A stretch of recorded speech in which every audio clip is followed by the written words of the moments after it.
That's the time that I came back from the US and I arrived here in the Philippines. I am the first doctor who introduced naturopathic medicine at the Department of Health in integrated medicine, and as well as the oldest hospital in the Philippines, San Lazaro Hospital. You know that? Okay. And at that time, tama yung sinabi ni Doktora eh. By the way, I am from Nabotas Kapitbahayan Center, Essential Center. And we're together.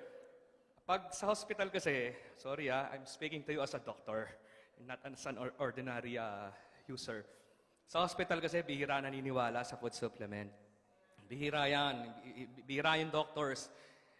Apparently, sabi, thankful ako kay Lord, di ba? Inintroduce ko ang naturopathic medicine. Hindi po ako pro-atomy. I am pro-health. I am pro-natural.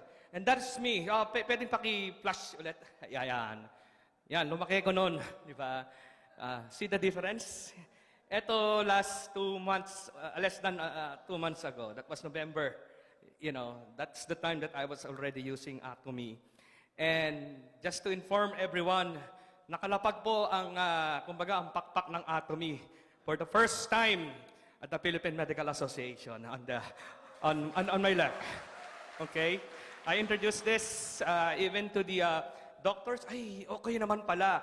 Huwag po kayong mag-alala dahil marami ring doctors na kagaya namin na naniniwala sa food supplement. Because doctor as a teacher, prevention is better than cure. And for the first time, we will introduce the, pinubuo pa lang namin ni Doktora, yung online consultation formed by Atomy Medical Team. And that's us. Dito lang po, exclusive. Oh, let's go directly from the topic.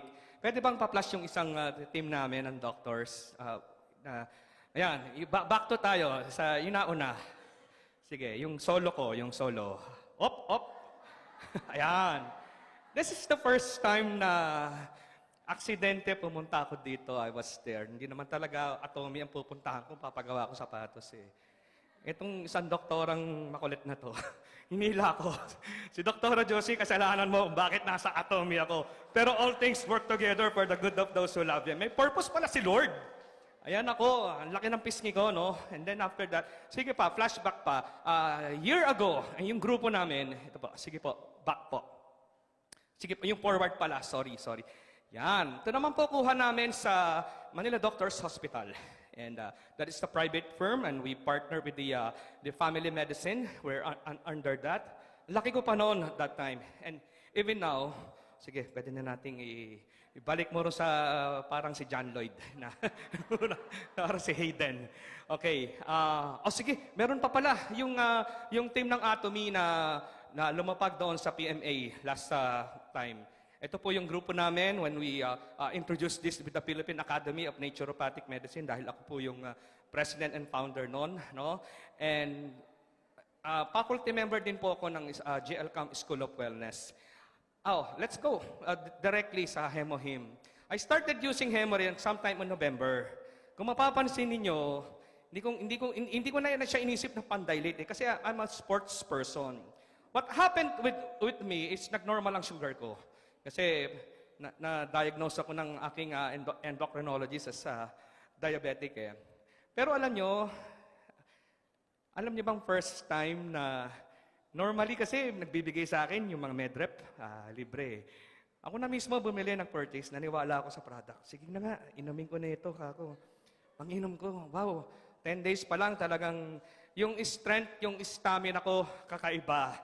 And right now, I'm speaking as a doctor, hindi as ordinary personnel. I thank God dahil I've seen the company and ang ganda ng motive nila. I've seen HemoHim and today I'm here to get another box of HemoHim for my personal consumption, of course, to the family.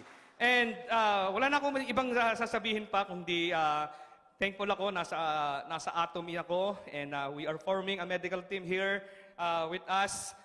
Please stay with us, and we have the same spirit. We cherish the same vision. To God be all the glory and praise. Salamat po.